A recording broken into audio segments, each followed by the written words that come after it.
दोस्तों, ज्ञानेश कुमार के खिलाफ अब खुद उनके अधिकारी सड़कों पर उतर आए हैं। चुनाव आयोग के खिलाफ लगातार नारेबाजियां कर रहे हैं, प्रदर्शन कर रहे हैं। केरल से लेकर तमिलनाडु तक ये तस्वीरें सामने आने लगी है, जहां पर जो चुनाव आयोग के कर्मचारी हैं, जो अधिकारी हैं, वो सभी सड़कों पर उतरे हुए हैं और प्रदर्शन कर रहे हैं। प्रदर्शन की वजह क्या है वो भी हम जानेंगे, लेकिन ये बहुत बड़ी बात है कि जहां एक तरफ एसआईआर हो रहा है तो वहीं दूसरी तरफ जो कर्मचारी हैं, जो बूथ लेवल पर काम करते हैं, बूथ लेवल ऑफिसर्स जो हैं, जो बीएलओज हैं, वो सभी सड़कों पर उतर आ गए हैं और काम ठप हो गया है। एसआईआर का पूरा काम केरल में ठप हो चुका है, तमिलनाडु में ठप हो रहा है और आने वाले वक्त में और राज्यों में भी ऐसी ही तस्वीरें सामने आने वाली हैं।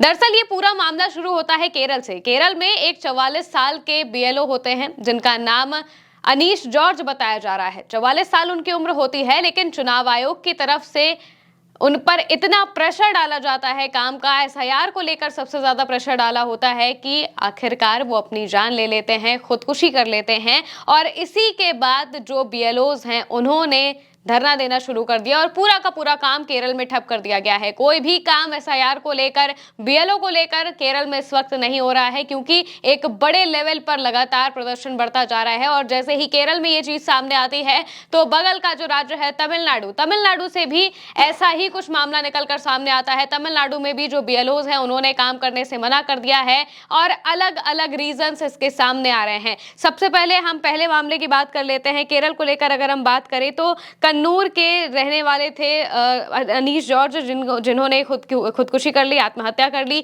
और इसके बाद जो उनके परिवार वाले हैं उन्होंने बताया है कि भारी वर्कलोड की वजह से उन्होंने ये सब किया है और एसआईआर से जुड़े दबाव की वजह से उन्हें ये कदम उठाने पर मजबूर होना पड़ा।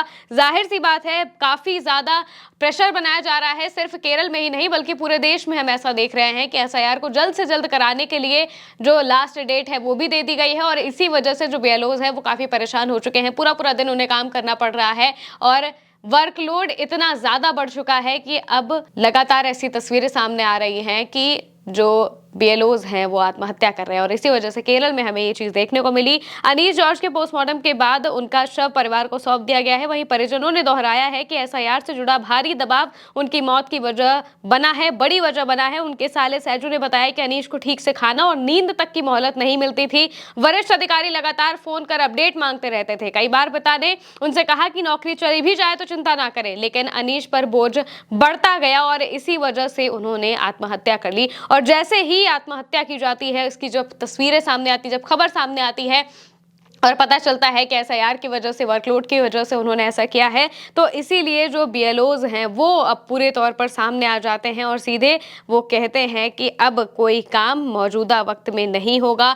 जो वहाँ की सरकार है वो भी इसके खिलाफ जो कोर्ट है वहाँ का रास्ता देखती है और अभी भी लगातार ये जो अपडेट्स हैं वो सामने आ रहे हैं।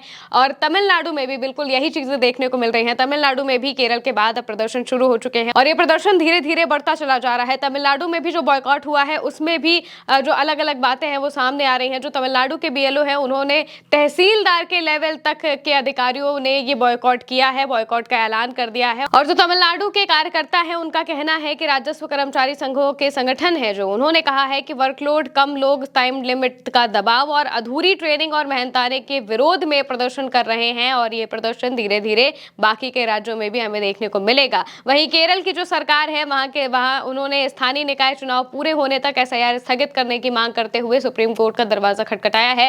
राज्य का तर्क है कि स्थानीय चुनावों के साथ साथ एसआईआर कराना ठीक नहीं है।